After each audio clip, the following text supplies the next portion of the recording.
This is Ghosts of Asia, where midnight lingers longer than it should, and the stories we tell are not just legends, but warnings, whispered through cracked walls, forgotten corridors, and temples that still burn incense for the dead. Every city has its shadows, but in Asia, those shadows remember. The girl who vanished on the 13th floor, the monk whose chant never stopped, the phone that rang from an empty room, the elevator that opened when no one called it. And now, the lights. Because when they flicker at exactly 3:13 a.m., someone or something is trying to come through. Don't open the door. Don't speak her name. And above all, don't look at the hallway. Tonight, we tell the story of one apartment, one tenant, and one knock that changed everything. This is When the Lights Flicker at 3:13. Don't look at the door. It was just past midnight when Leon carried the last box through the narrow hallway and let it fall to the floor with a soft thud. The apartment, Unit 7C, was dimly lit, the yellow overhead bulb humming faintly as if resisting sleep. The air smelled of old concrete and lacquered wood, with a trace of something she couldn't name, like burnt incense long since faded. Outside the window, the city pulsed with life. Neon signs blinked in no particular rhythm, and far below, scooters hissed along wet streets. This building, Phúc Minh Tower, the landlord had called it, stood just outside the city center. Affordable, mostly forgotten, and tall enough to disappear into the low fog that clung to the skyline. Leon liked that it was quiet. She liked that no one bothered her. At 24, she had moved through 3 cities in as many years, always trying to outrun something she wouldn't name. The silence after her mother's death, the chaos that followed, the feeling that even light couldn't reach some parts of her. This apartment felt anonymous, and anonymous was safe. She set up her bed against the wall and plugged in a small electric fan beside it. No AC here. Just a ceiling unit that whined like it might fall any day now. She pushed a cardboard box under the table, turned on the kitchen light, and boiled water for instant noodles. Everything was simple. Until the power flickered. It happened just as she poured the water into the styrofoam cup. The ceiling light buzzed sharply, dimmed, then went completely black. For a moment, the entire apartment was wrapped in thick silence. The fan stopped. The refrigerator made a final clicking sound and died. Then the lights returned, like a breath being held and suddenly exhaled. But it was the clock that made her pause. Her phone, face down on the counter, vibrated once. She flipped it over. 3:13 a.m. Not 3:12. Not 3:14. The precision of it made her uncomfortable. A coincidence, she thought. A power surge. Old building. It's nothing. She stood still for a few seconds longer than necessary. The cup of noodles steamed. The city outside buzzed on. Nothing moved. And then came the knock. Knock. Knock. Knock. She turned slowly. The door was locked. She was sure of it. No one knew she had moved in. No friends, no delivery, no neighbors had introduced themselves. For a long moment she stood frozen, eyes on the doorknob. The hallway beyond was quiet. No footsteps retreating, no sounds of anyone walking away. She stepped forward. One step, another. "Who is it?" she called quietly. No answer. She looked through the peephole. Nothing. The hallway was empty, bathed in the faint red glow of the emergency exit light. Shadows gathered at the edges of the frame. She waited a beat longer, her hand hovering over the lock. Then slowly she backed away. The rest of the night passed without incident, but she didn't sleep. In the morning, everything seemed normal again. The power was steady. The neighbors on the 7th floor appeared as she passed them. A woman in slippers watering her plants, a delivery guy balancing noodles on a tray, a teenager in headphones. No one seemed out of place. Still, she asked the landlord when she passed his small office on the ground floor, "Did the power go out last night?" He raised an eyebrow. "Ah, it flickers sometimes. Usually nothing serious. These old buildings, you know, the wiring hums when it gets humid." "Is it always around 3:13? He paused, then chuckled. "Funny you say that. Some tenants used to mention that number. I never paid attention. Probably just superstition."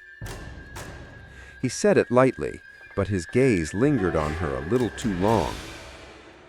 That night, Leon couldn't help but watch the clock.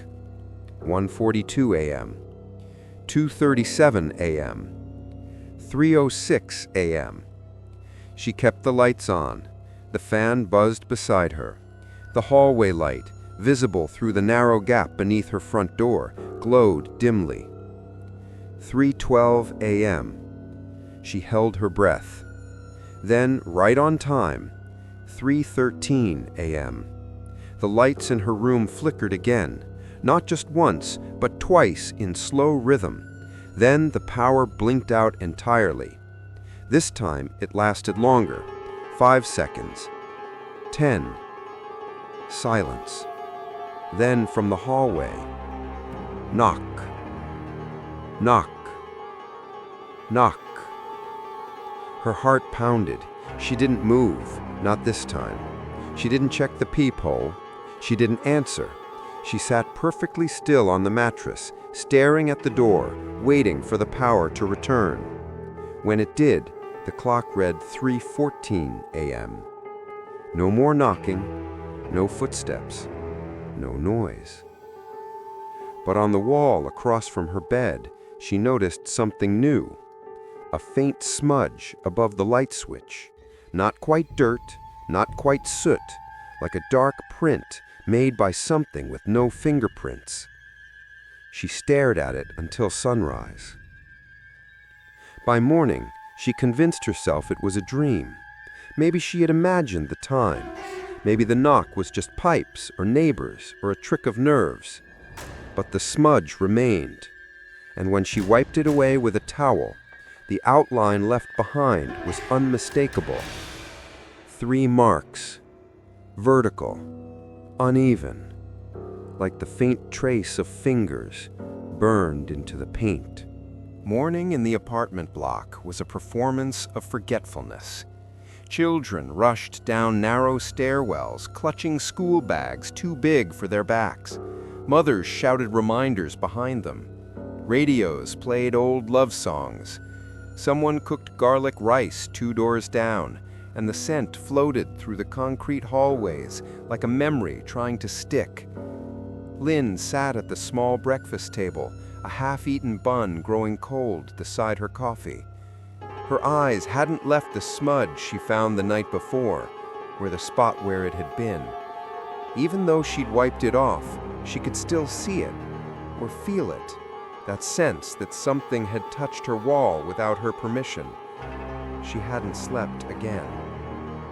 Downstairs, the maintenance room was cracked open. A man in blue overalls stood just inside, staring at a fuse board covered in red-tipped wires and blinking green lights. The smell of burnt plastic was faint, but unmistakable. Lynn hesitated before stepping inside. "Excuse me," she said softly. The man didn't look up. He was leaning in, actually listening to the board, as if it were speaking to him through static. "Yes," he said finally, turning to her. She was startled by his eyes. One was milky white, with a deep scar running beneath it. The other was sharp and dark, quietly studying her. "I live in 7C. There was a flicker, 2 nights in a row, around 3:13 a.m. It was strange." He turned back to the panel. "Not strange, consistent." She frowned. "What do you mean?" He reached for a clipboard and tapped it. "There's a pattern. Started 4, maybe 5 years ago. Always the same units, always the same time. Usually lasts under a minute. The breaker doesn't trip. No cause in the circuits." He listed them off slowly. 3A, 5B, 6E, 7C, 9D. Lynn blinked. "That many?" He didn't answer, just added, "No one else ever complains. Most people move out after a few months, some sooner." She swallowed hard. "Why those units?" He gave a long pause, like weighing a story before deciding not to tell it. "Some rooms hold charge. Not electricity, memory." Then he returned to his work, and she knew the conversation was over. Later that afternoon, Lynn took the stairs instead of the elevator. She didn't know why, just that she wanted to feel the building around her. The walls were painted a faded beige, chipped in places, and every few steps she passed a door with a red paper charm still taped from Lunar New Year. On the 6th floor, she slowed. A woman was crouched near her door, carefully lighting 3 sticks of incense in a shallow tin can. She wore thick house slippers, a pale pink cardigan, and moved with the delicate grace of someone whose joints no longer trusted them. She looked up and smiled, eyes milky, thin lips trembling with effort. "Hello, child," the woman said in Vietnamese. "You're new." "Yes," Lynn replied. "Unit 7C." She nodded slowly, then pointed toward the ceiling. "Above me," she murmured. "Ah, poor thing." Lynn hesitated. "Sorry?" The woman smiled wider, but it didn't reach her eyes. "You should cover your mirrors. The flicker finds them." Lynn felt her skin tighten. "You've had the power go out too?" "Oh, not anymore," she whispered. "I stopped looking. That's all it asks. You mustn't look when it knocks." Lynn felt her breath hitch. "You've heard it too?" The old woman didn't answer directly. Instead, she raised her hand and touched her own cheek, slowly tracing a line from her temple to her jaw. "I looked, just once." Then she stood, shook the incense out, and walked back inside her apartment. The door closed softly behind her. That night, Lynn did cover the mirrors, all of them, even the small one in her makeup bag. She couldn't explain why, only that the woman's voice stayed with her, soft and certain, like a lullaby turned sour. She kept all the lights on. She sat with her back against the couch, staring at the door. 3:10 a.m. The hum of the fridge, the buzz of the fan, the quiet breathing of the building. 3:12 a.m. She closed her eyes. 3:13. The light in the living room flickered twice, then went out. Darkness swallowed the space like a cloth pulled over her face. Knock. Knock. Knock. This time, it wasn't just the door. The walls. She swore she heard the walls hum, vibrating as if something moved inside them. The ceiling groaned faintly. The floorboards creaked without footsteps. She stayed still, breaths shallow, every hair on her body rising. No peephole, no voice, no movement. The only sound was the soft whisper of her own heartbeat, and the feeling that something stood just beyond the door frame, waiting. When the power returned, the clock read 3:14 a.m. She didn't move until sunrise. In the daylight, everything looked normal again. The hallway, the switches, even the walls.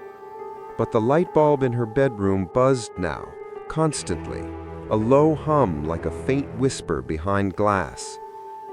She considered calling her father, but she knew what he would say, that her mind was making ghosts out of trauma, that spirits only haunt those who believe in them, that power surges and hallucinations walk hand in hand.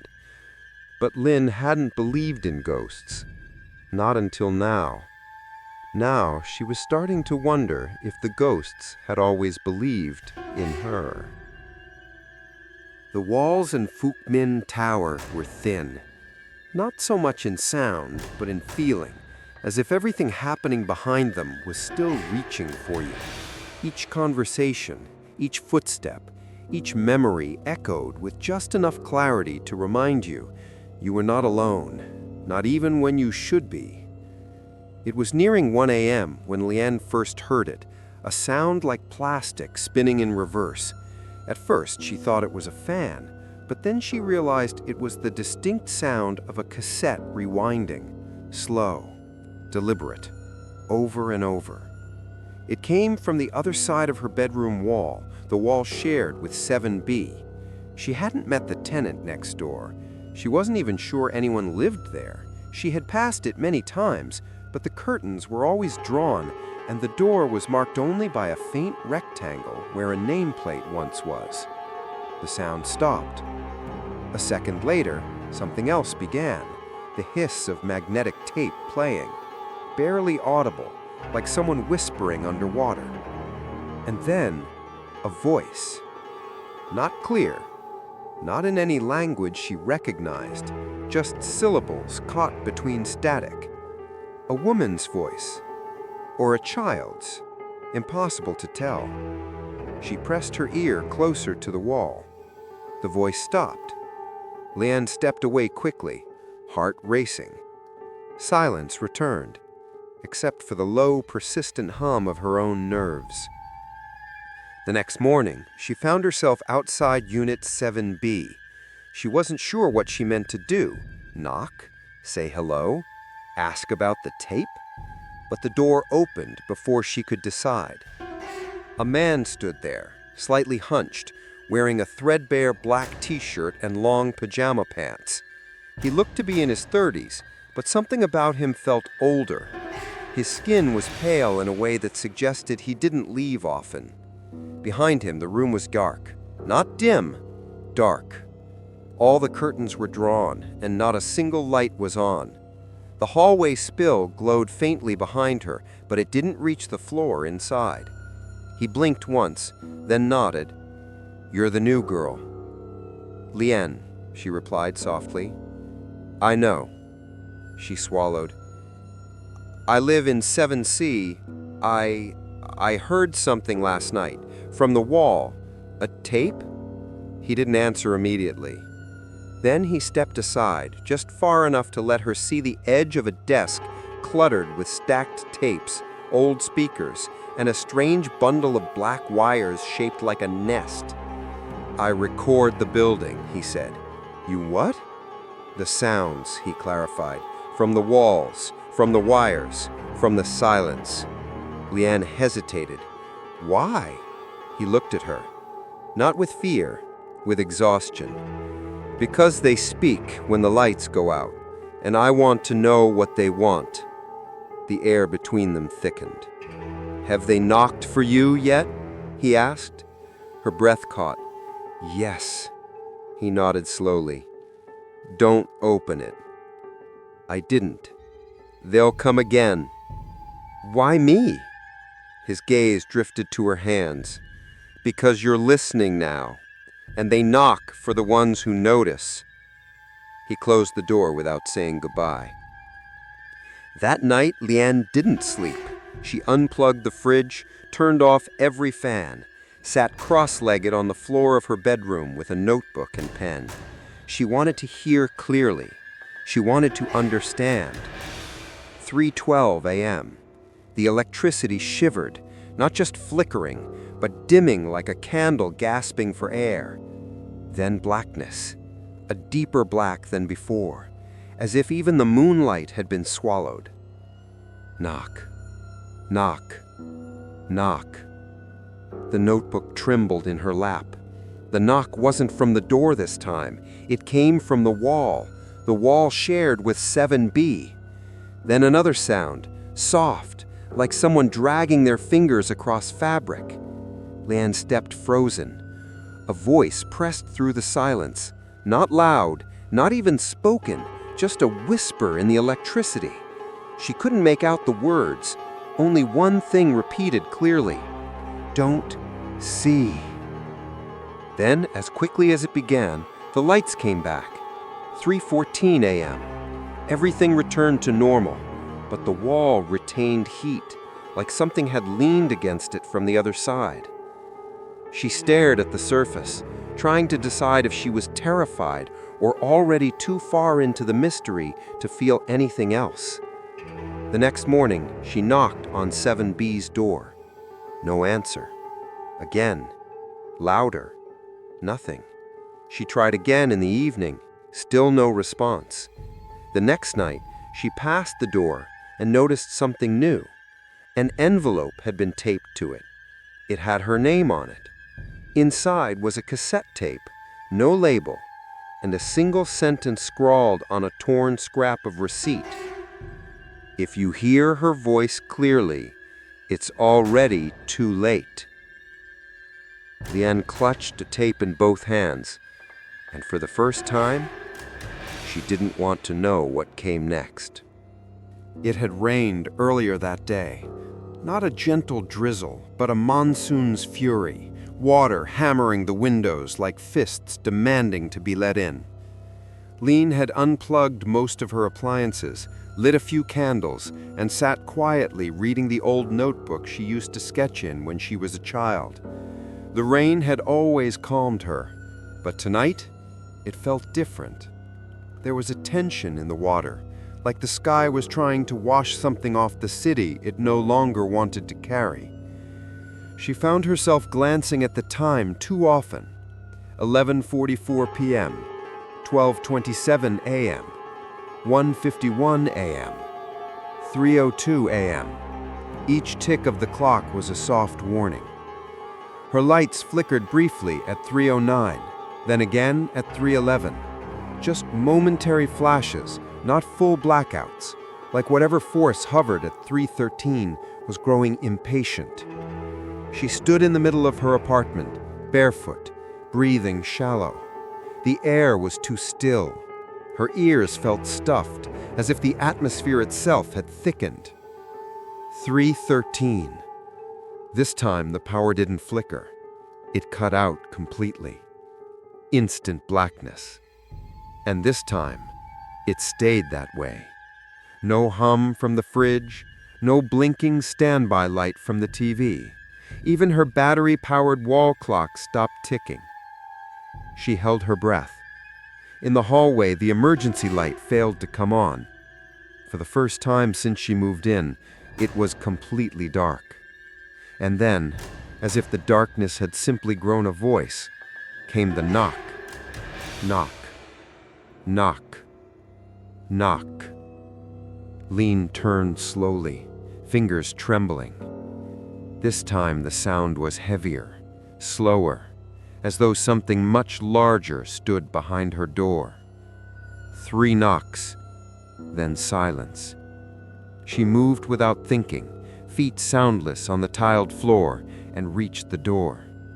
The peephole stared back at her, a small circle of glass, always fish-eyed, always distorted. She peered through it. At first she saw only the hallway, blank and black. But then, movement. A figure stood just beyond the peephole's arc. She blinked once, and it was closer. Not like it stepped, more like it emerged frame by frame into her view. It was the height of a woman, but impossibly thin. The limbs too long, the joints too sharp. Her hair hung wet across her face, as if she'd been standing in the rain for hours. She wore no clothes, only wires. Thin wires wrapped her torso, arms, and legs, tangled like vines. Some trailed behind her, disappearing into the darkness like roots. She clamped a hand over her mouth. The figure tilted its head. Then, slowly, it raised one hand and pressed it against the door. And Lean felt it. A thud, soft but physical, against her side of the door, as if the wood had turned porous and whatever touched it seeped through. She stepped back, one step, then another. The power didn't return. The silence deepened. The knock didn't repeat, but the presence remained. She crouched near the floor, clutching herself, waiting for the light flicker back on. Minutes passed. Her phone had no signal. Her flashlight refused to turn on. And then, finally, the hum returned. The fridge clicked. The lights flared. 3:21 a.m. She stumbled to the door, staring at it. No mark, no sound. Then she noticed something strange. The plastic light switch near the doorframe was warped, slightly melted, as if touched by something hot. And just below it, 3 faint scorch marks. She reached for the door handle and froze. It was warm, not just from electricity, but from a presence. In the morning, she called the landlord. He picked up on the second ring. Fukmin Tower. This is Lean from 7C. Is something wrong?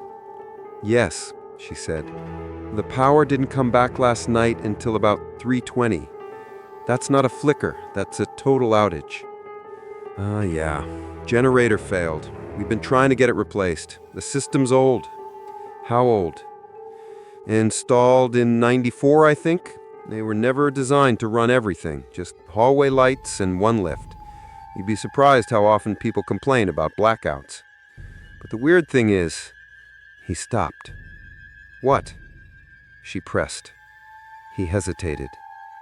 It's just that only the same units always go dark first, always at 3:13. The rest of the building holds. That's what's strange. Lean's voice dropped. Do you know why? Another silence. I don't ask those kinds of questions. Not here. Then he hung up. That evening, she taped a small red thread around the base of her light switch. She'd seen it done in villages before. Her grandmother used to say it kept spirits from entering through electric current. She didn't know if it would work, but it felt like doing nothing was no longer an option. She placed the cassette from 7B into her old portable player. No label, just the plastic click of the tape entering the deck. She pressed play. At first, static. Then a slow sound like wind through an empty stairwell. And underneath it, humming. A woman's voice, low and aching, humming a melody that didn't belong to any lullaby Lean had ever heard. It was sad, not angry, not malicious, just lost. Then, as if whispered directly into her ear, I'm in the wires now. The tape ended with a long stretch of silence. Lean didn't sleep at all. There is a kind of silence that isn't quiet, the kind that vibrates, the kind that presses against your ears like you're underwater, hearing something vast and slow-moving beneath you, but not yet breaching the surface. Lean had begun hearing it more often, not just at 3:13, not just during the blackouts, but in the hours before it, in the stillness between breaths. It began as a faint hum, too low for the ears, more like a feeling in the jaw, in the base of the skull, in the soles of her feet. It came when she stood near certain sockets, when she walked past the fuse box, when she touched the bathroom mirror. Not all the time, just when it was close. That day, she bought a portable sound recorder from an old electronics shop tucked behind a wet market. The man who sold it to her said nothing, just handed her the receipt and looked at her with quiet pity. She knew he could see it in her. The tired eyes, the shadow behind the voice, the way her fingers lingered near anything that carried current. Back in her apartment, she set the recorder near the base of the front door and another near the wall shared with 7B. She placed a third on the small kitchen table, next to a candle she didn't light. At 3:13, the lights died. But this time she was ready. No panic, no movement, just the press of darkness like a second skin. And then the knock. Knock. Knock. Knock. But now she could hear what was under it. A vibration, slow and trembling, moving with the knock like a hidden frequency, almost like a whisper trying to wear the shape of sound. And it wasn't random, it was rhythmic. Not a voice, a pattern, like chanting, slowed down, like something too far from the living world to speak clearly, but still trying. She didn't sleep again. In the morning, she played the recordings. The one from the kitchen picked up the knock faintly, distant but clear. The one by the wall recorded a soft, dragging sound, like a wire being pulled across tiles. But the one by the front door? That one had something else. She played it again and again. Right after the knock, between the static and the silence, there was a moment, less than a second, where a word rose through the hum. Not a word, a name. Leon. Soft, almost delicate, but unmistakable. Spoken not by a human voice, but by something wearing the shape of one, like a sound mimicked by a dying tape, stretched too thin, warped by time. Her own name, spoken from the other side of the door. She dropped the recorder. It cracked against the tile, the battery spilling out like silver beads. Her hands were shaking. She no longer doubted what was happening. It wasn't haunting her. It was reaching for her. She took the elevator to the building's lobby that afternoon. As the doors closed, the overhead light flickered just once. Not at 3:13, not even close. But she felt the hum again, faint but present. In the lobby, she found the electrician, the same man with the scarred eye and clipboard. He was kneeling by an open fuse panel near the stairs. "I need to ask you something," she said. He didn't look up. "Have you ever heard sounds during the blackouts?" "You shouldn't record them." "You've heard it too." "Yes, but only when I was foolish enough to listen closely." "What is it?" He paused, then said, "We think it's static, residue, but some sounds, they're not echoes, they're invitations." She felt her stomach tighten. Invitations? You lean in, you listen too closely, you begin to understand, and once you understand it, it doesn't want to let go. She stared at him. "You should move out," he added. She didn't respond. Back in her apartment, she stood at the fuse box in her kitchen and ran her fingers lightly across the plastic surface. There it was again, the low hum. She unscrewed the panel. Inside, the wires looked normal, but wrapped around one of them, tightly, as if woven in, was a single strand of black hair. Her breath caught. She reached to pull it loose, but the moment she touched it, a spark snapped from the wire and scorched the tip of her finger. The pain was sharp and immediate, but the smell wasn't like burned plastic. It was like burned flesh. That night, she placed the recorder on the floor and hit record again. She didn't know why. She told herself it was to gather proof, to understand the pattern. But deep down, she knew she was doing the exact thing she'd been warned against. She was leaning in. At 3:13, the blackout returned. The knock followed. Knock, knock, knock. But now there was no silence afterwards. Something else came through. The hum rose, louder than before, vibrating the floor, pulsing through the walls. And over it, layered within it, voices, whispers, in a dozen dialects, some familiar, some not, words that made no sense, chants, pleas, laughter. And beneath it all, one sentence repeated.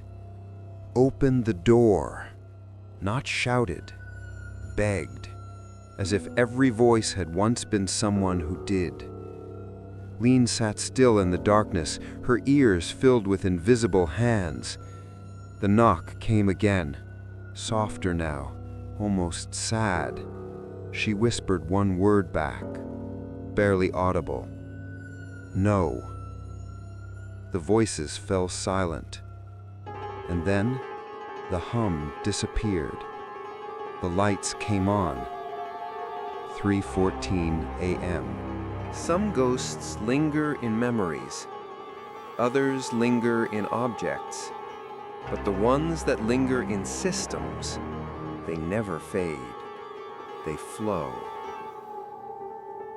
The elevator stalled between floors again, for the third time that week. This time, it stopped for 6 full seconds before restarting with a reluctant groan.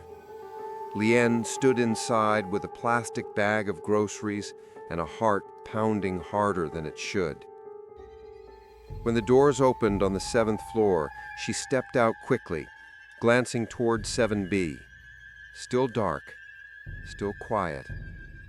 A single line of salt lay across the threshold, disturbed in one spot, as if someone had stepped halfway out and then back in again. Back in her apartment, she opened her laptop and began searching for anything related to Phuc Minh Tower. No modern reviews, no social posts, no rental history older than a few years. But in the corner of an archived community newsletter, she found it. A small entry from 7 years ago, titled simply, "Electrical Fire Claims Life of Local Student." The article was brief. At 3:13 a.m. on March 9th, an electrical fire broke out in Unit 7D of Phuc Minh Tower. The victim, Phan Nguyen Mai, aged 17, was home alone and pronounced dead at the scene. Firefighters confirmed that faulty internal wiring behind a bathroom fuse box likely sparked the blaze. Neighbors reported flickering lights and electrical surges in the minutes leading up to the fire. Lien stared at the name. Nguyen Mai. She whispered it aloud, and as she did, the light beside her desk flickered once. Later that evening, she found the old woman from the 6th floor sitting outside her apartment again, this time slowly peeling lotus seeds with a small blade, placing each one into a blue bowl on her lap. "You live above," the woman said without looking up. Lien nodded. "Do you remember someone named Mai?" she asked softly. The woman stopped peeling. Her hands went still. "Room 7D," the old woman said.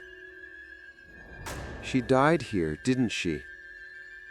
A pause, then a nod. "Sweet girl, always listened to music through her headphones, always alone." "What happened?" The woman's face tightened. "The fire was real, but the ghost came before it," Lien blinked. What do you mean? She used to hear things, said the outlets made strange sounds, said her fan would spin even when it was unplugged. Did she tell anyone? She told the old guard and the landlord. No one listened. She looked up at Lien then, her milky eyes sharper than they had any right to be. When the fire came, the walls burned, but not the wires. Some said the circuit was waiting, that it needed someone to finish its loop. What loop? Lien's voice was barely a whisper. The woman leaned closer. She was buried with wires wrapped around her arms. That night, Lien stood outside 7D. The unit had been sealed. The door was chained shut. A plastic sticker warned of legal penalty for unauthorized entry. But the air near the door was different, colder.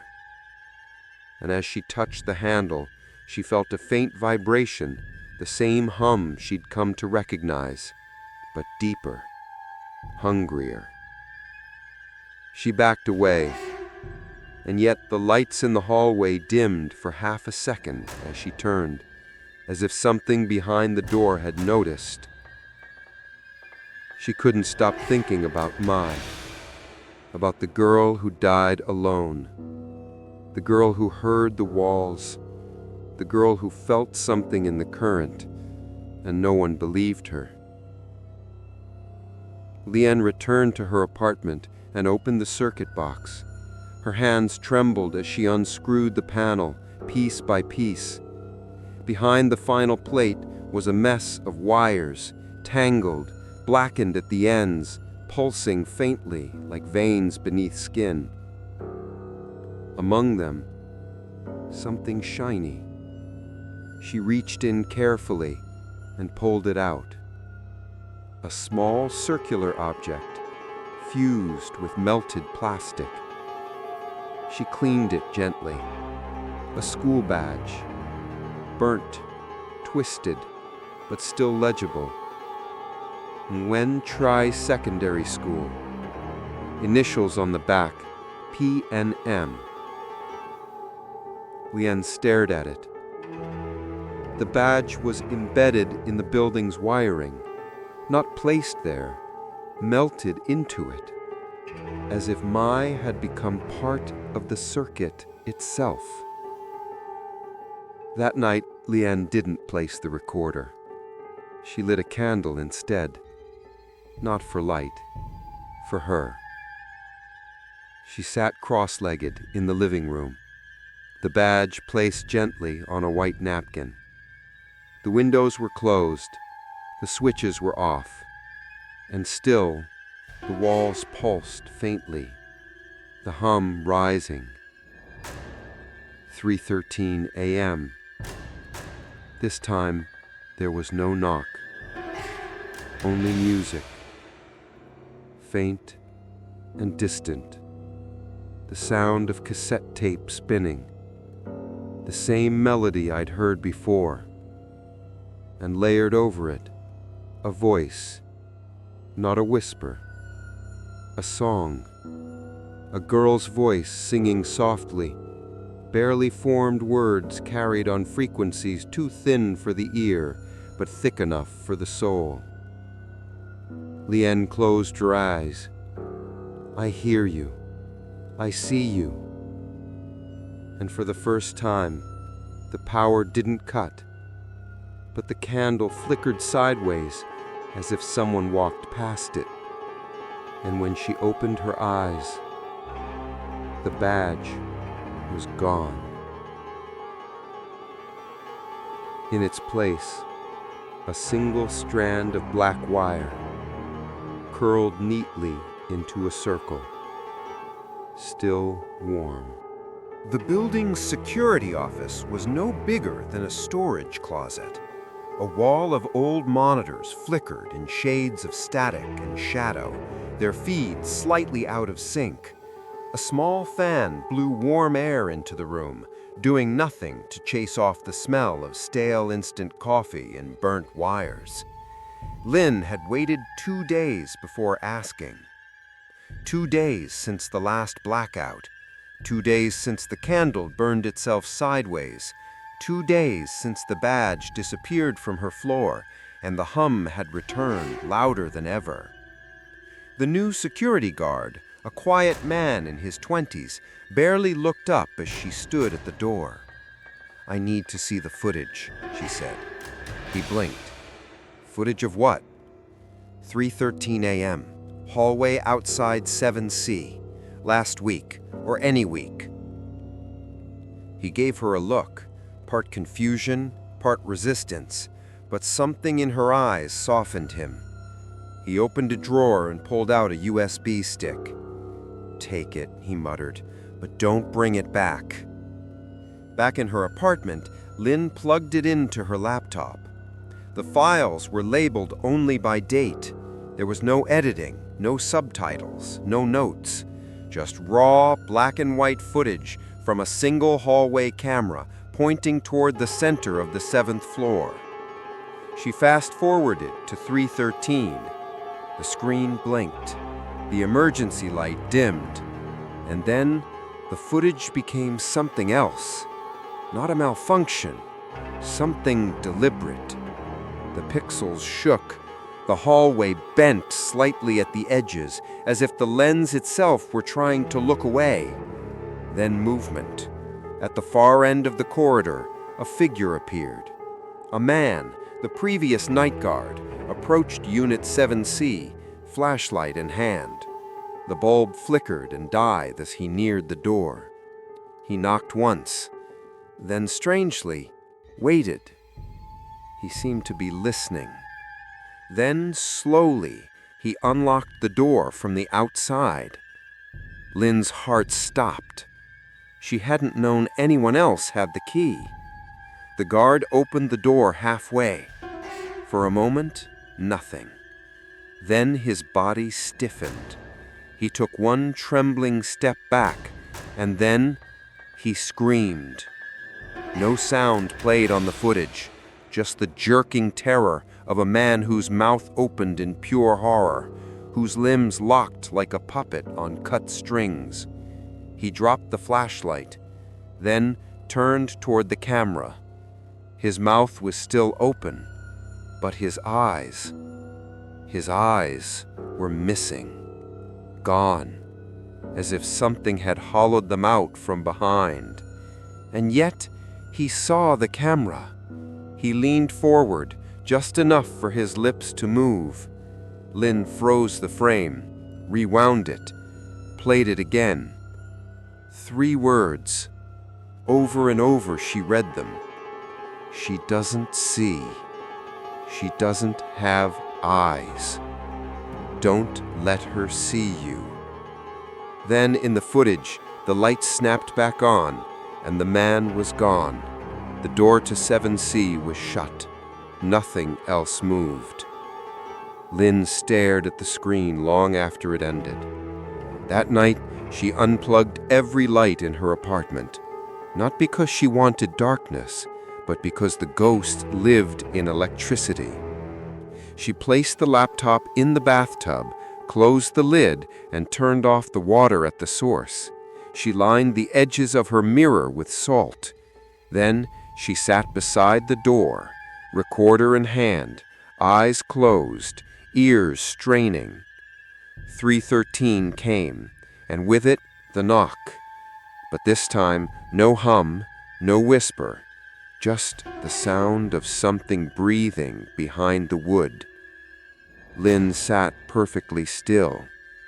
And then, for the first time, the voice spoke without the knock, right at the edge of her hearing.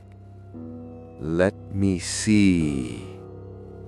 She felt her hands grow cold, not just from fear, from the air around her changing, dense and dry, as if she sat in the middle of an ungrounded wire.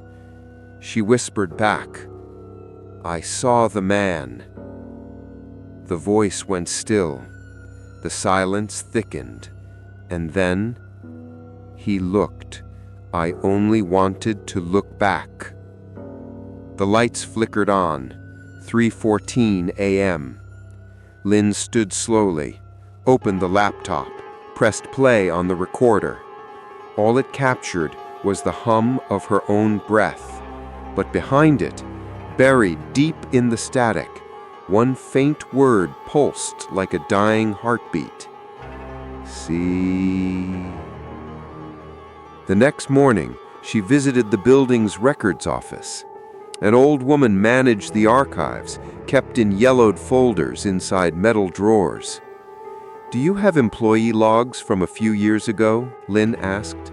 The woman nodded. She gave her the name she found on the footage. "Night guard, right? Strange case. Didn't show up for work one day. No resignation, just gone." "No report?"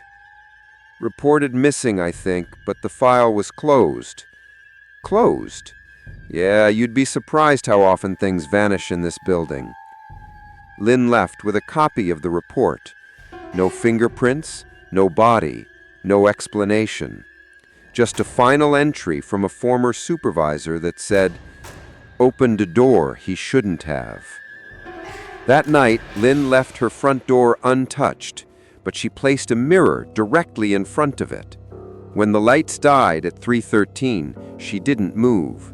She waited. No knock. But when the lights returned, the mirror had changed. There was a smudge, a faint outline of a face pressed against the glass, but not fully formed.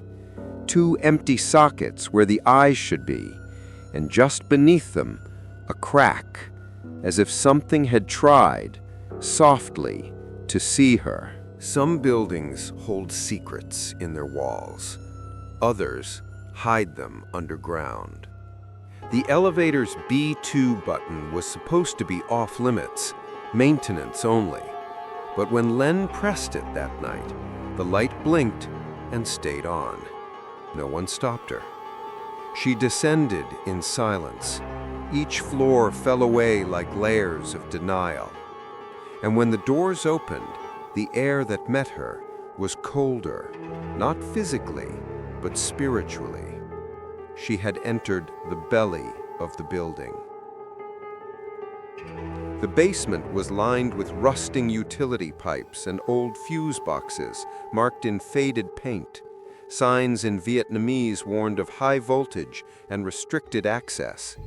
A single fluorescent bulb flickered near the far corner, its hum sharp, almost angry.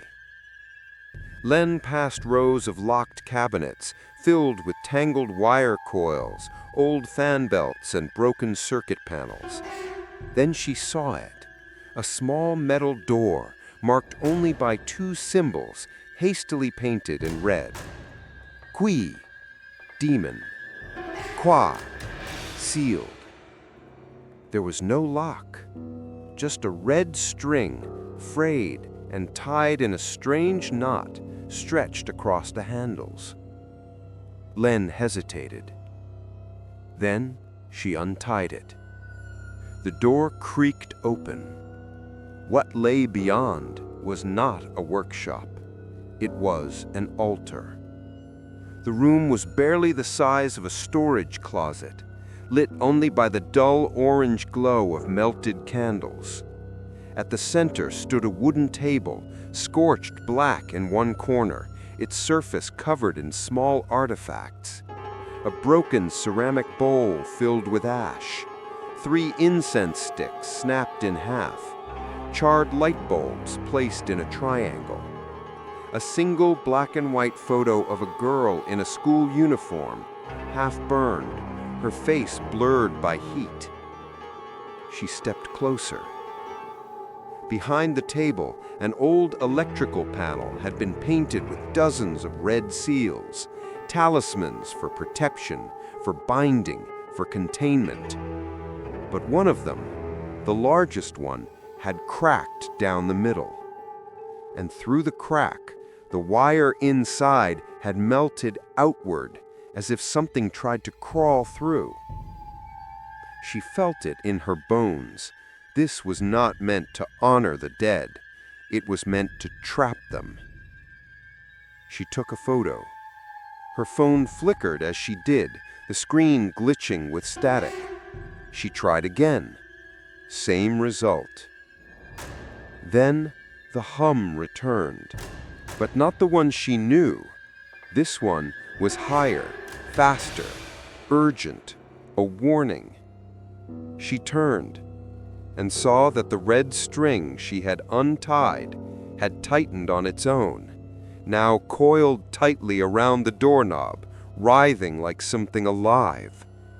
Then the lights died. A heartbeat later, the knock came. But not at the door, not from outside, from inside the panel. Knock, knock, knock. Len backed into the wall, eyes wide. The seals on the panel began to flutter as if something behind them was breathing. And then, just once, she heard it, a voice from within the wires, muffled, twisted, echoing. "She broke the seal." The lights flared. The candles snuffed themselves out, and silence returned, thick and complete. Len stumbled backward and fled the room. Back in her apartment, she poured salt along every windowsill and doorframe. She turned off her main breaker, lit incense in all four corners of the room.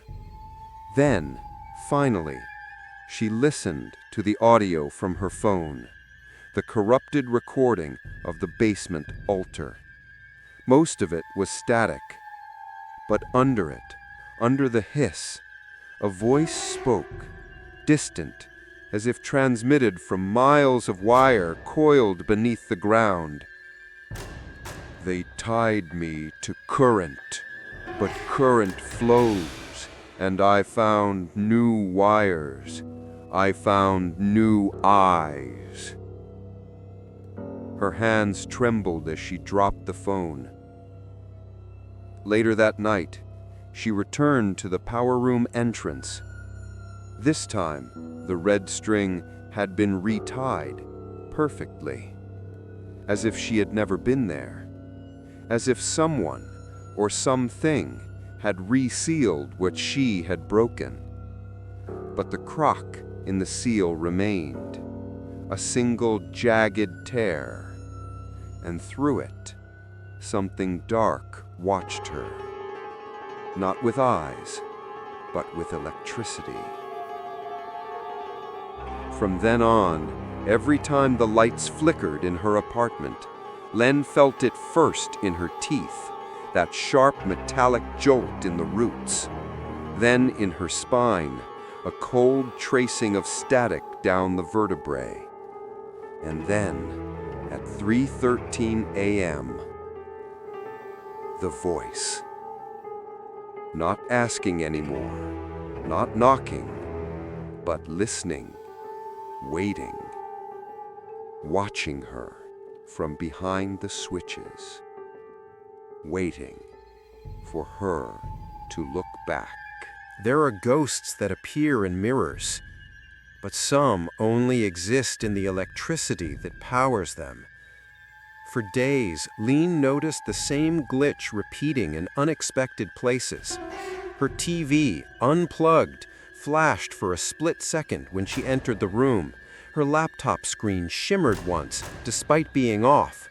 Her bathroom mirror rippled, not like glass, but like water, as she brushed her teeth, only to settle when she stared directly into it. It was never the object itself. It was the electricity behind it, the energy just beneath the surface. The girl wasn't haunting the apartment. She was inside the signal. It began with lightning, A storm broke over the city late one night, thunder rolling slow and deep like distant drums. Rain hit the windows in rhythmic sheets, and the power flickered several times, but didn't fail completely. Lean sat in the dark, watching. Her phone lay face up beside her. At 2:58 a.m., the screen lit up without being touched. No notification, no message, just a pulse, like a heartbeat in pixels. She picked it up and turned on the front-facing camera. And that's when she saw it. Not in the room behind her, not in the reflection, but in the screen's glitch. For half a second, the image warped, the background behind her bending inward as if a second shape had entered the frame. And in the lower corner, fingers. Long, thin, blackened at the tips, as if someone stood behind her, almost visible, just beneath the digital veil. Then the screen returned to normal. She needed to be sure. The next day, she bought a small standalone mirror, round, old, with a cracked silver rim, and placed it in the center of the living room. She plugged it into nothing.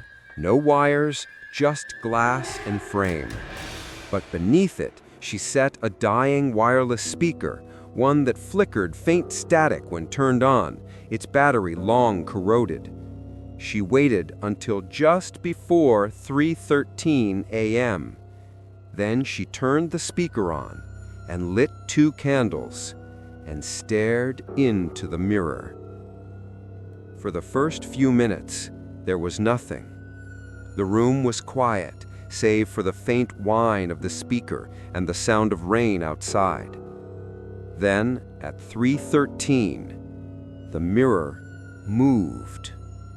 Not physically, but the image inside it rippled once, twice, like a digital screen suffering interference. And then, the shape formed. Slowly, layer by layer, as if climbing through waves of current. First the outline of a head, then long, soaking strands of black hair, then a neck, too thin, shoulders too narrow. The face came last, but it didn't have eyes. Only 2 empty hollows where they should be. Not sockets, but white, glowing distortions like burn marks on film. Lean didn't blink. The girl in the mirror didn't move, but the static from the speaker grew louder, shifting into rhythm like breathing. Then, from the mirror, came a soft sound. Not a scream, not a whisper. A hum. The same lullaby Lean had heard on the cassette. The girl's mouth opened, slowly, deliberately, as if she were humming it from inside the wire. And that's when Lean saw it. The girl was not standing in the room behind her. She was inside the mirror, inside the circuitry of the house, inside the current, trying to push her way out through the only place that showed her true shape. Lean reached forward, not to touch the mirror, to turn the speaker off. The moment she did, the image vanished. Not with a scream, not with a burst, just a flicker. And the room was still again. The mirror reflected only Lean. But the air around her was buzzing, like the ghost hadn't left, just been interrupted. Later, she played back a video she had recorded of the event, but the footage was empty. No distortion, no ripple, only her, staring into an old mirror, unmoving. No sign of the girl, except at 3:13:49, one frame glitched. Just one. In that frame, her own reflection was smiling, but she wasn't. And just behind her shoulder, something white and eyeless watched from the edge of the frame. Then, gone. She went to the mirror and covered it with black cloth, burned sage, left a bowl of salt beneath it. And yet, as she lay in bed, she felt the static again, in the socket near her pillow, in the flicker of the hallway light, in the faint vibration in her jaw, and in the voice that now came nightly. I am not a ghost. I am current, and current flows through all of you. There are names we stop saying, not because we forget them, but because they remember us too clearly. Leanne hadn't spoken to her father in 3 years. Their last words were shouted across the front gate of a cremation temple, her mother's ashes still warm inside the urn between them. He had once been known in quiet circles as Tai Nam, a man who walked between electricity and spirit, who could hear static like whispers and read smoke like scripture. But then he failed. A temple caught fire during a cleansing. 3 monks died, and something followed him home. After that, he disappeared. But now, she needed him.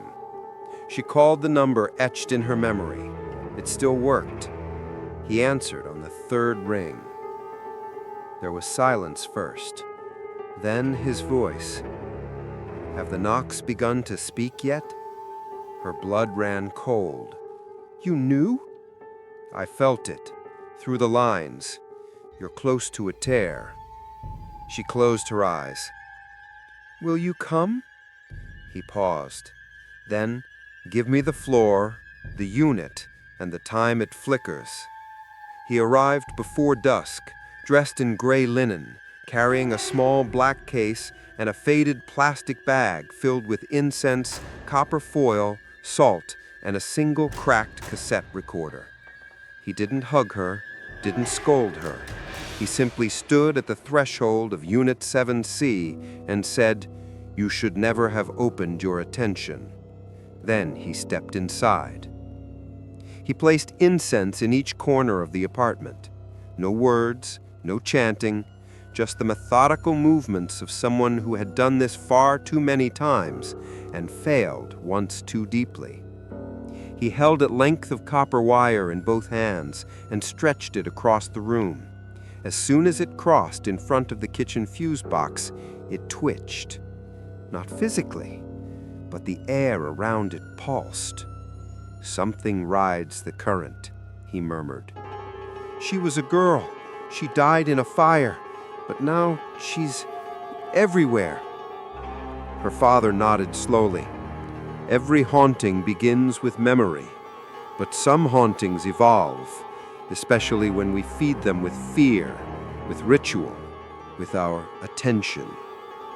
He placed the cracked recorder near the mirror, still veiled. If she's inside the current, we'll hear her soon. At 3:11, he turned off every light. They sat in silence. No chants, no candles, only waiting. At 3:13, the lights died. Not like a power outage, but like a surrender. And then, the knock. Knock. Knock. Knock. Her father didn't flinch. He pressed record on the cassette, and from the static, the voice returned, but not as a whisper, but as a presence. I have no body, only echoes. I was seen, I was feared, I was fed. Now I flow. Her father leaned forward. What do you want? He asked aloud. The response came through the speakers, not as words, but as frequencies bending into language.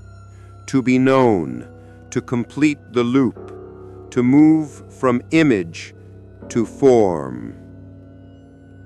The recorder sparked. The mirror cracked beneath its veil. Then, silence. And the lights returned. 3:14 a.m. Her father sat very still, then turned to her and said, "You're not haunted by a girl anymore." "What is it then?" she asked, her voice barely there. He looked her in the eye and whispered, "It's a pattern, a behavior made spiritual by repetition, a ghost shaped by attention, by energy, by digital recognition. She was real once, but now she is what happens when memory refuses to die and finds power in circuitry. She's not just a spirit, she's become a signal." He stood and opened his case. Inside were rows of copper charms, tiny fuses etched with prayers, and a hand-wrapped stone wrapped in black thread. "This won't banish her, but it may delay her next step." "Which is what?" Leanne asked. "To take form." Before he left, he placed one last charm inside the breaker box, a small coil of hair tied in red thread and dipped in wax. "Where did you get that?" Leanne asked.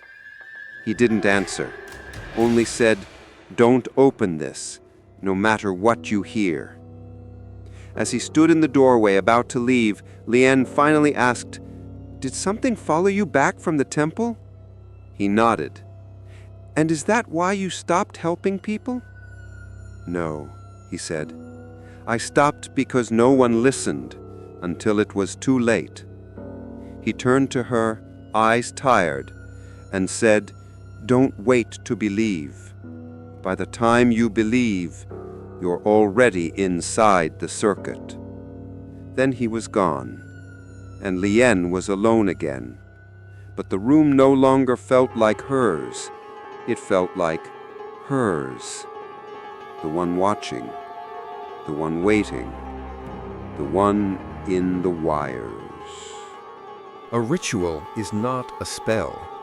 It's a conversation, a negotiation between what was and what refuses to end. The night before the ritual, Lynn couldn't sleep, not out of fear, but from the pressure of being seen. Every time she closed her eyes, she felt a presence hovering at the edge of thought, not behind her, not beneath her bed, but within the walls themselves. The light switch clicked once on its own. The fan spun without being plugged in. And her phone, long turned off, vibrated once, a single pulse, like a breath. Something was listening to her preparation. Something already knew what she planned to do. At 2 a.m., she cleared the living room. She laid out the ritual steps her father had scribbled into her notebook. They weren't instructions, they were boundaries. Step 1.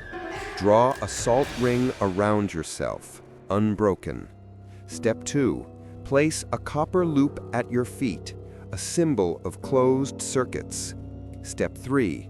Turn off all light, sound, and screens. You must become invisible to the current. Step 4. At 3:13, stand completely still. Say nothing. Step 5. Do not open your eyes. Step 6. No matter what you hear, do not speak her name. The ritual was not meant to banish.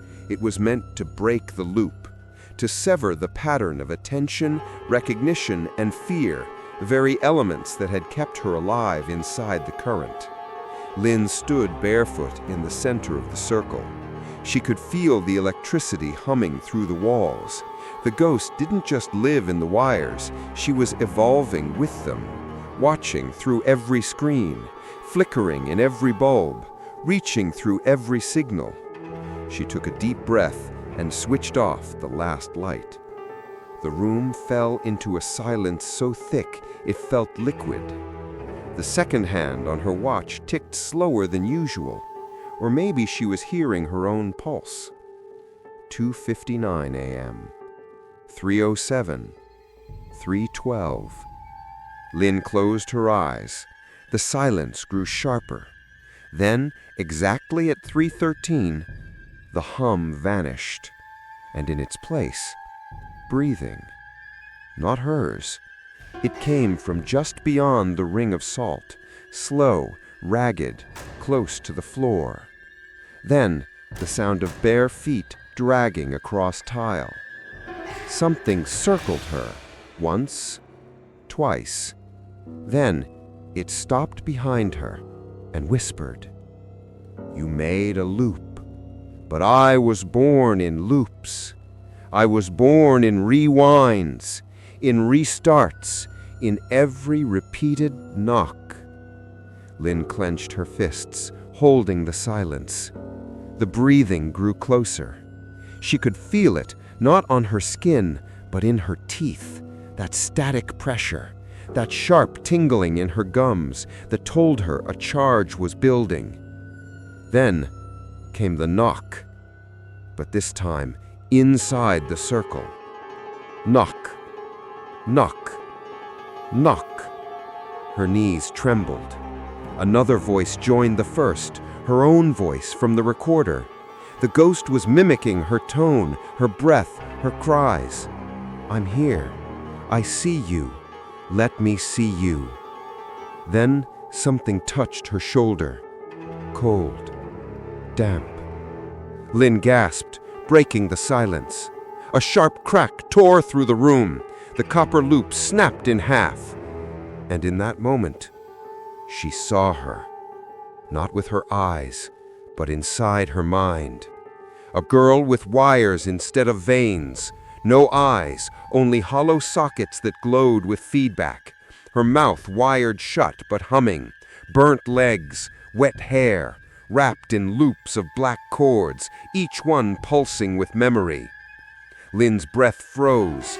The room began to strobe with invisible light, images flickering too fast to process. Faces, flames, hallways collapsing into themselves, knocks echoing backwards. Then, the final word, spoken softly. "Now you've looked." When Lynn woke, the candles were out. The circle of salt had been smeared, not broken, but dragged, like someone had crawled through it. The copper was melted. The recorder was gone. Her hands trembled as she stood. A new sound greeted her ears. Not humming, not knocking, but faint, static laughter coming from every outlet in the apartment. Later that morning, she checked the mirror. Her reflection was normal, except for one thing. Just behind her, barely visible in the glass, was a black wire slithering out of her left ear, trailing down her neck and disappearing. When she turned, it was gone. But her ear tingled, and somewhere deep in her head, the hum had begun again. A haunting always begins with a line, a threshold, a boundary between here and there. But if you listen long enough, the line moves. It had been 2 nights since the ritual, since the broken silence, since the ghost whispered, "Now you've looked," since Lean saw a wire curled behind her ear in the mirror and couldn't find it again. Now, even when the power was on, something felt off. The lights no longer flickered, they watched her. The static wasn't just in her speakers, it hissed from her toothbrush, her shower head, even the rice cooker. And worst of all, the knocks had stopped coming from the hallway. They had found a new direction, inside. It began with the closet. At 3:13 a.m., the power failed as always, but this time no knock at the door.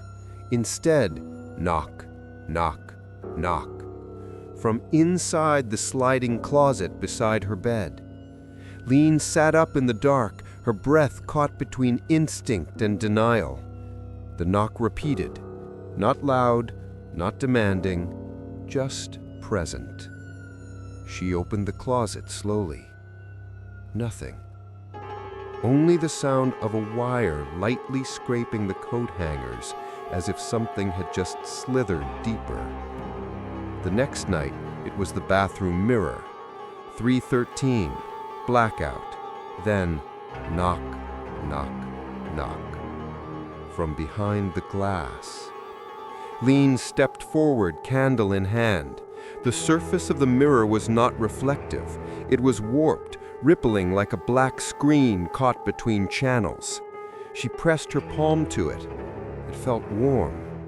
And from the other side, a whisper pulsed against the surface. Wrong door. The next night, Lean unplugged everything. Everything. No lights, no fans, no screens, no phone. She sat on the floor with only the sound of her heartbeat and the ticking of an old wind-up clock. 313 came, no flicker, but she felt it. Not around her, within. Her bedroom wall, the one she shared with 7B, breathed. Not a breeze, not a vibration, a breath. Like something inhaled slowly through circuits and drywall and forgotten paint. Then, knock, knock, knock. Right beside her, at head level, inside the wall. She pressed her ear to it, trembling, and what she heard made her recoil. Scratching. Not random, not desperate. Writing. Something was carving, gently, deliberately, into the inside of her wall. She grabbed a knife and a flashlight. In the morning, she peeled back the paint, scraped through the first layer of plaster, and there it was, written inside the wall, her name, carved in long, shaky strokes, dozens of times. Lean, lean, lean. Each one burned slightly at the edges, as if written not with fingers, but current. She fled the apartment, took a room at a nearby motel. No electronics, no mirror, no current. For one night she tried to sleep. But at 3:13 a.m., the fire alarm in the motel hallway flickered on, even though no power outage had occurred. A blinking red light. A pulse. Knock, knock, knock. From the headboard. She screamed. When the attendant arrived, nothing was out of place, but the security camera, rewound and replayed, showed something impossible. For 10 seconds at 3:13, the walls of her room bent inward, like the room had breathed. And just for a moment, her reflection appeared in the television, even though it was unplugged. She wasn't standing. She wasn't even awake. But her reflection was smiling. She returned to the apartment, and 7B's door was open. The neighbor, the man with the tapes, was gone. Inside, she found nothing but the tapes left playing on a loop, over and over again, all labeled knocks, wrong side, not the door. Inside already, and one labeled only answer. She played it. There was no knock, only the voice, her own, whispering, I let her in. Not all spirits need exorcism. Some only need a place to be held. But when a ghost outgrows its grave, you must build it a prison or become it yourself. The recordings no longer worked. Screens flickered without input. The mirror stayed warped. And Lean, for the first time in her life, felt unplugged from herself, as if her thoughts hummed at a frequency slightly above her own comprehension. She had begun to hear feedback in her head. Sharp, high, then low and distant, like someone humming beneath the floorboards. She heard her own name in places where names should not be. She no longer trusted the silence. She no longer trusted herself. Her father had left one final message, not in words, but in an object. Inside the black case he had carried, beneath the layers of protective silk, was something wrapped in linen and sealed with wax. When Lean unwrapped it, she nearly dropped it. A fuse, but not made of plastic or ceramic. This one was white, with delicate grooves and porous texture. She recognized the shape. It was a carved finger bone, burned at the tip. Something had once conducted through it. And on its surface, etched by hand, was a single phrase in faded red ink. Mot la ne la du. One more time is enough. She descended to the basement, to the power room. The door was sealed again. Same red thread, same talismans, same scent of scorched incense. But this time, the door opened for her. No wind, no creak, just a welcome. Inside, the shrine had changed. The table was overturned, the salt was scattered, the cracked photo of the schoolgirl had burned completely into ash. And at the center of the breaker panel, where the main fuse once sat, there was a gaping, scorched hole. Something had broken out, and the wires inside were wet. Not with water, but with something thicker. Lean held her breath and stepped forward. She reached into the cavity and inserted the bone fuse. For a moment, nothing. Then the wires tightened around it, as if recognizing the material, accepting it, wrapping it like veins around a heart, and the panel shuddered, not with energy, but with memory. She ran, back up the stairs, through the flickering hallway, to her apartment, where the lights had already gone out. 3:13. But this time, she didn't wait for the knock. It didn't come. Instead, a voice filled the space, not through the speakers, not through the walls, inside her. A whisper in her chest cavity, in the back of her throat, in the fillings of her teeth. A fuse is just a promise that it can hold the power. Then silence, then static, then pain. Her arms seized, her knees buckled, her back arched, and for 1 second, just one, she saw everything from the ghost's perspective. The fire, the wires wrapping her limbs, the scream that never left her lips, the final surge through her spine, the moment she became current.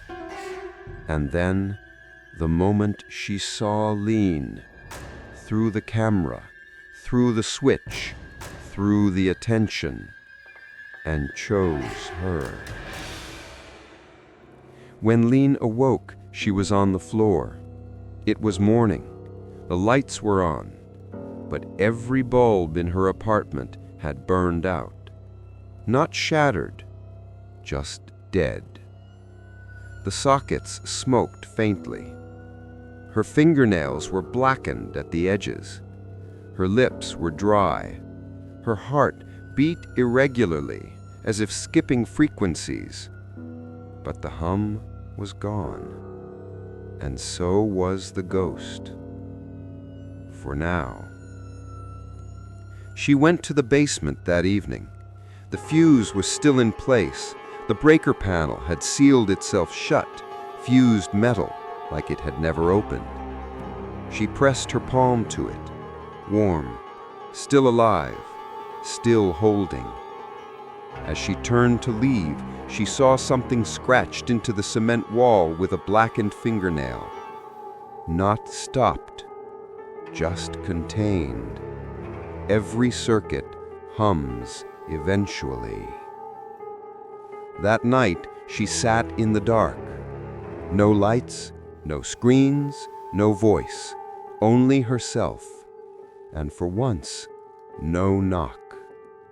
But as she drifted to sleep, a streetlight outside her window flickered, just once, at 3:13. Some ghosts leave, some stay, but the ones we carry, they don't knock anymore. They already live inside the walls we build next. It had been 27 days since Lian moved out of Phuc Minh Tower. Her new apartment was smaller, newer, and filled with noise, a place where you could hear your neighbors arguing through thin drywall and the baby upstairs crying at midnight. It was comforting. Noise, she'd learned, was proof of life. The silence was where she had heard her, and this place had no silence. She bought a table lamp from a local shop, pale white shade, smooth dimmer switch, nothing digital. Every night she left it on, just to see it glow, just to see it not flicker. She still heard things sometimes, random power surges on the street, a light bulb snapping on the train, the faint sound of humming when she passed near fuse boxes in public buildings. But she told herself it was just her imagination, a signal residue, a trauma echo. She'd survived. She'd closed the circuit. She had left it behind. She didn't talk about it, not to friends, not to coworkers, but she carried copper wire in her bag, just in case, and a folded square of red string, just in case, and a single page from her father's journal, the one he didn't want her to read. It simply said, "What you fear is not that she knocks, it's when she no longer needs to." It was on a Tuesday night that the lamp felt too steady, too calm. She stared at it for a while, the light painting soft halos on the ceiling. It didn't buzz. It didn't pulse. It simply glowed. She should have been relieved, but something in her stomach tightened, because she remembered what the girl had said. I flow. Not in knocks, not in flickers, not in mirrors, but in patterns. She checked the time, 3:12 a.m., and that's when she realized something. She wasn't waiting for the knock anymore. She was waiting for the absence, because the real fear now wasn't the ghost announcing herself. It was the silence, and the silence was already here. At 3:13 a.m., nothing happened. The light didn't flicker. The room didn't hum. The power didn't surge.